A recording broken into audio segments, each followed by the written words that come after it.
because the next map after this is going to be Expedition Lost, but still, very dangerous pick. It's going to be on Echo up against SOS.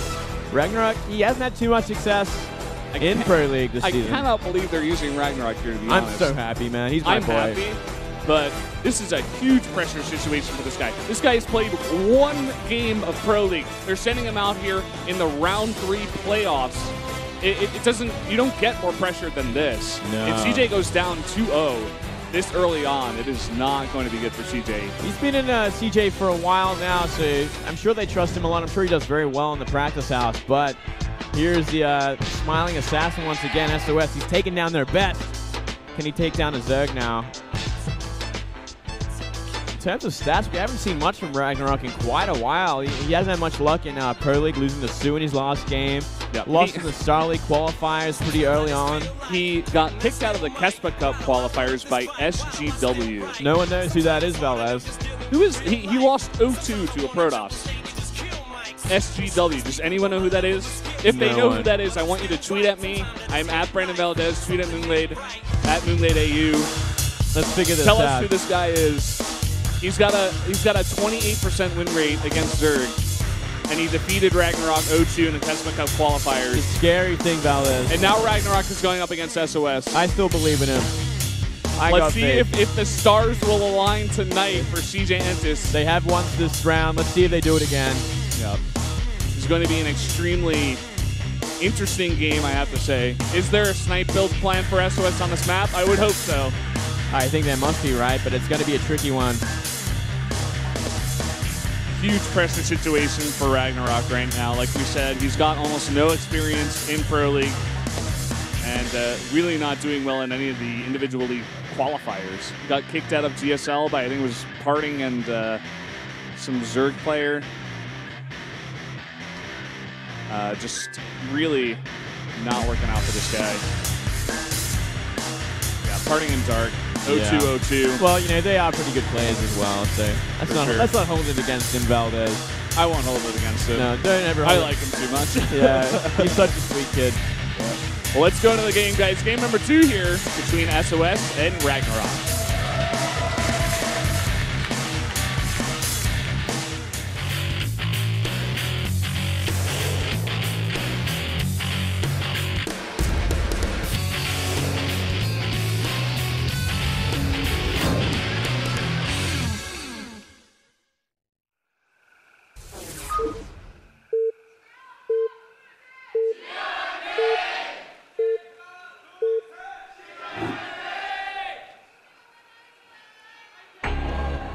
Down here in the bottom right, in the green for the Jin Green Wings. He's got 1 kill so far. It's SOS. And up here to the top left, for CJ, it is RagnaroK, the young gun, looking to make a name for himself today. Hasn't had much luck in any sort of tournament in recent times. Yeah, nothing much. That's why I think this is definitely 100% a snipe pick. He's definitely prepared. Look at this. Well, I mean, it's SOS against a Zerg player. What do you expect? I expect a Forge Cannon Rush, Valdez. But it is a bit of a harder map to do it on. It's a very small map. But not the easiest positioning for a cannon either. Yeah. Look at the predictions here from our fans. 82% goes to SOS. Only 18 going to RagnaroK. Looks like it's going to be a Nexus first, actually, by the looks of things here. So SOS is going to play greedy. That pylon at the front. Well, and, ooh, a drone scout from RagnaroK. Actually, I think he's going to drop the sports down here. Maybe he will. He's going to drop it right there. Oh, it's going to be a gateway. Okay. All right. So gateway expand with it at the front there. Makes sense. He was very greedy with his chronos on his probes. So. Yeah. And RagnaroK might be looking for that hatchery in the natural. You definitely could do it. You know, with that gateway here, it's going to be kind of hard to stop it. He's just going to come in for the scout to start things off. So I guess goes for that expansion regardless. And that makes a lot of sense too, because obviously no Forge on the map. Gateway you see, easiest expand of your life. Yeah. And, you know, I think this drone scout was just RagnaroK saying, okay, this is SOS against a Zerg. I have to drone scout. He's like the master of cannons. Force fast expands. And we're just going to see the Nexus coming out here from SOS. Very greedy build. He's going to get up his tank and his Nexus very, very fast. Pretty safely at the same time, though. Putting it at that ramp, you can always make a wall off in due time against anything sort of aggressive. But he has scouted exactly what's going on as well. And he says, okay, hatch first to a later pull. Probably looking for that third base at some point, too. Getting pretty early. Yeah, and it looks like he's going to steal the gas of SOS. Not a bad idea. And we do see that third base coming down here as well. So RagnaroK going to be pretty happy with the way things have turned out so far. We do see he does complete the gas. He does steal that. Yeah, I like that a lot, actually. Getting a gas steal on a gateway new expand is it's much more of a delay than if you're doing it against something, I guess, like a Nexus first, because it's just not going to be the same. They can just simply put the gases on it the natural, and it's never going to be the same effect. But if you're committing to that gateway before a Nexus, it will slow down your gas income quite significantly in the early game. Yeah, for sure. And we're even going to see SOS try to chrono boost out a Stalker here. Yeah, I wonder if he's going to... Might be looking for this Overlord. Yeah, you know, it's in the main base right now. But I think it will be able to get to that back corner in time. It's already pretty much back there. Yeah. Doesn't scout too much, but he does find the pilot at the back of the minerals there, so it's going to be harder for SOS to hide tech back there. Man, SOS really wants to keep everything secret from RagnaroK, but look at this. 2 Zerglings going to get into the base too. Oh, there we go. Yeah, very nicely done. No speed, of course, here for RagnaroK, but you know, you will be able to get another full scout of the base, pretty much. Behind this, RagnaroK simply just droning up hardcore, as the Zergs do in the early game here. Only 1 gas as well. And you see robotics tech from SOS. Interesting. This could be a number of things. I don't think he's going to Immortal in. I think it might just be Warp Prism Harass, actually. Yeah, I think you might be right there. We already see 1 sentry out. If he starts to produce more, it will be much more of a giveaway that he intends to go for maybe sentry drop into Warp-ins or just a third base behind it. We're going to have to wait and see exactly what he's going to go for. He finally gets up that 3rd gas.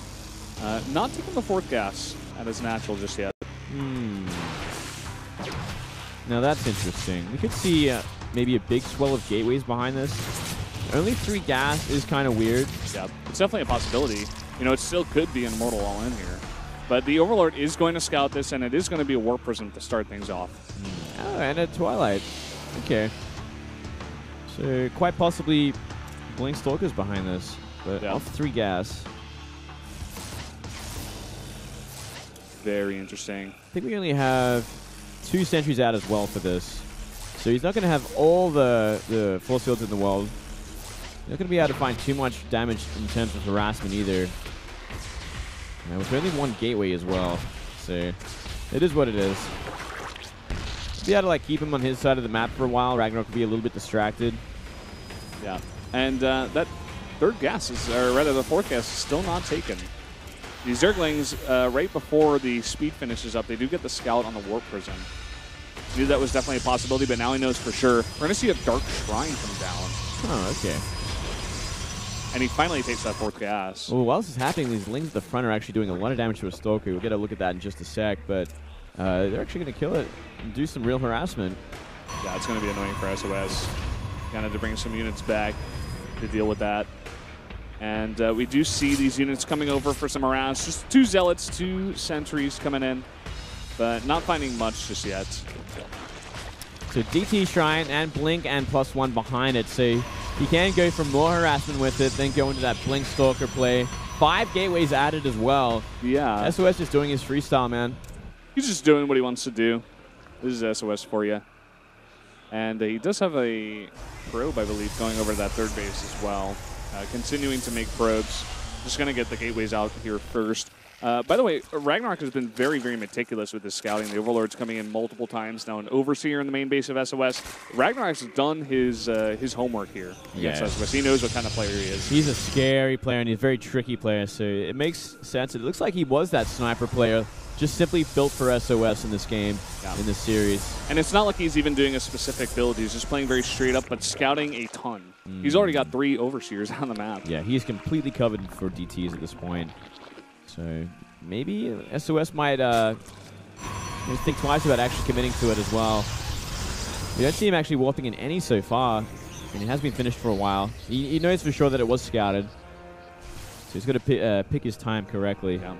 Looks like he just wants to save his money, to be honest. He's like, oh, well, you've scouted everything, and you definitely have the tools to deal with it, so I'm just not even going to commit to any DTs just yet. Simply going into that Blink Stalker, adding some Immortals as well. It's a pretty damn powerful style on this map as well. A lot of choke points to take advantage of. Oh, yeah. A lot of ramps. There's not much open space. No. I think the best place for RagnaroK to fight is around the middle of the 2nd and 3rd bases. Yeah, it's like Zerg can't really fight there unless they have Blinding Cloud or a perfect position, because force fields are always just going to make it so much harder and cut off so much of the army. There's so much gas actually for SOS at this point. He could be warping in a ton more sentries behind this to really help out with that when that fight finally comes. And it's only minerals at that 3rd base as well for SOS. No gas invested in either. He could be looking to be aggressive behind this. Yeah, he definitely could. He adds 3 more gates, so going up to a total of like 8 or 9 by now for this Protoss player, but not really committing to much at all just yet. He's floating a ton of minerals and gas. I think he's actually just deciding what to do. Yeah. Finally, we do see a ton of Stalkers being warped in. Okay. And +2, 1/3 of the way done. More Immortals coming out. And look at what we're seeing from RagnaroK behind all of this. He's going for the 1/1 Ling upgrades. He's getting Pathogen Glands, so he wants to think about going into Infestors at some point, which is also a pretty interesting tech choice.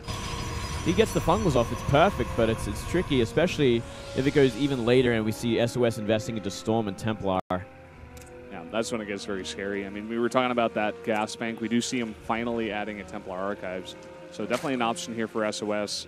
Not sure if he really got the Scout much just yet, but it is going to be the right choice for him here. We do see RagnaroK chasing this Warp Prism around the map. That's gotten no damage done at all. But it always has that threat on the map, which makes you be so defensive as a Zerg player, because all it takes is like a big warp in and you've lost a hatchery in seconds. So he's got to be so wary. He's got to have so much map control and map vision. And here we go. Just like you were saying, the 4 Zealots are dropped down onto that Queen. Going to snipe him out. Not going to choose to warp in much, as the army of RagnaroK is right in position. He will lose that Queen at least. Still doing some decent damage here. While still happening, RagnaroK actually looking for a 4th base on the map on that right side with a bunch of Roach Ling. And he's just planning to play very defensively from here. He's got that Infestors out already, and he's finished top 5 at this point too. Yeah, he's just sitting back. He's like, okay, come at me. Let's play late game ZVP. I'm totally fine with that. And that's interesting because generally we see late game ZVP go pretty in heavily favor of the Protoss these days. I wonder if it's a scout, like a read on SOS, where he's like, oh, you're not that good in late-game PvZ. You're really about these mid-game pushes. And he's like, okay, if I can make it there, I should be fine. And SOS has pretty much allowed RagnaroK to get there at least. Yeah, but at the same time, it's not like SOS has been just sitting in base with this basic army. He's been going for Templar with Storm. So he's got a very scary army, especially against what we see from RagnaroK so far. Oh, look at this. Going to snipe out some of the High Templar. This is huge. All right. Well, that changes everything. That just changes everything. That's a huge move from RagnaroK. And he traded only about 3 Roaches. I mean, there could be another Blink here to clean those guys up, but they do have that Roach speed. They're going to get away for now. It's like 1 Storm in this army now. He lost so many Storms. Yeah, we do see another warp in. It looks like 4 or 5 High Templar from SOS, but it's going to take a while to get that energy. Oh, man. And look at this. We actually are seeing great cancel there in the 4th phase and 5 Ultras on the way with 2-2. And the Roaches are coming back in. They want more damage. It doesn't look like they're going to find much. A big warp and a Zealots with charge and everything coming back to deal with him. But still, he will trade out some of those Roaches. Again, get another cancel on his 4th phase. RagnaroK. Playing RagnaroK, you dirty boy. You glorious. young man. He's doing fantastic work today already. But it's going to be about how he's going to deal with this giant army there, how he's going to deal with Immortals and Storm. Even with Ultras, you know, Ultras are going to do some work, but obviously Immortals are a natural counter to them. We're seeing it looks like a bit of a transition into Broodlords. A bunch of Corruptors come out here, Greater Spire halfway done, but I'm not sure if SOS is going to give him that time. He shouldn't, that's for sure. I mean, both players are nearing max at this point. SOS's army is definitely going to get more and more redundant as the game gets longer, especially if Broodlords are coming into play. He does have a good composition for what he's up against now, so long as he doesn't get big fungals on top of his army, especially his Templar. Yep, feedbacks are going to have to be key for SOS. That high Templar control. Down this ramp is a scary choice. Look at that. Nice blinding clouds coming down, a fungal missing. But SOS just going to back off. He doesn't take any damage from that, just burns some of the energy of RagnaroK's. He's going to try again. Nice storms on the Hydra. And big hits on those Ultras as well from the Immortals. Looks like RagnaroK's not comfortable taking this fight just yet. Trying to go for some good fungals. He gets a not so good one, and even some harass coming into the main base. And now, look at that Greater Spire positioning. It's going to come right down. That was before anything got warped as well, or morphed. So he made like 8 Corruptors for nothing, essentially. They ain't going to do anything. But nice sort of positioning from RagnaroK. Oh man, all those High Templar in the back did get taken out, but this is still such a scary Protoss army. He's going to take out that third base. Yeah. The main is still getting harassed. 25 drones go down. That debris, that move with the debris also really secured the army's safety from SOS. So great move there. Great use of Immortals. And now everything's kind of getting cleaned up at this point. Yeah. RagnaroK's in shambles. He's losing everything, man. He's going to bank on a bunch of Ultras coming out, but I'm not sure that's going to be the answer here. We got 3 Archons, 5 Immortals, and still DTs out on the map. I don't see any Overseers at all. Everything getting annihilated. There's just nothing he can do against this army at this point. He needed Broodlords. He needed them a lot earlier. Yep. Bad timing. It's like he needed Broodlords or he needed a bigger army. It was one or the other, and he was stuck in between. Yeah. And that was so unfortunate. The Greater Spire positioning. GG. SOS is going to take game number 2. Makes it look easy here against RagnaroK. Doing his job. Trav, it looks like, is possibly the next player up, but kind of smiling and laughing. Like, well, maybe he won't play now. I don't think so. I think it's like, well, I guess I don't have to play. I guess we might see another Zerg player come out. It's going to be Expedition Lost the next map, so good for Zerg. But do they really want to use Bial against the Protoss player at this point?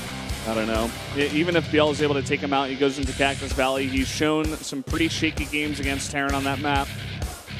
It's not a good position right now for CJ. RagnaroK looking crushed. Kind of how he got crushed in that game. That was very, very one-sided from SOS. Very unfortunate there. He was playing great during the mid-game, but when he got to that late game, just caught out by a bigger army in between techs. So very unfortunate. Maybe he needed some static defense to help buy more time. Maybe just needed to take a big fight before he did make that transition to Broodlords.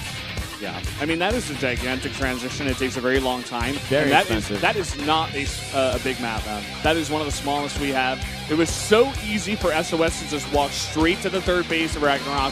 He was right there, literally. The fourth base is like 30 seconds away, maybe not even. Yeah, and that's like 10 seconds, man. It was literally 16 supply of his army invested into Corruptors that could do nothing as well. Yeah. I mean, even if he was warping the Broodlords, by the time they were morphed, everything would have gone down, you know? Yeah. And even when SOS sees this, he's like, okay, I change my game plan. I don't fight you head on. I start warping in everywhere else. I take down your bases while you try and move across the map. Things get very complicated, so you got to find the perfect time to be doing this kind of style. Yeah. Well, guys, we're going to take a 3-minute break first. When we come back, SOS versus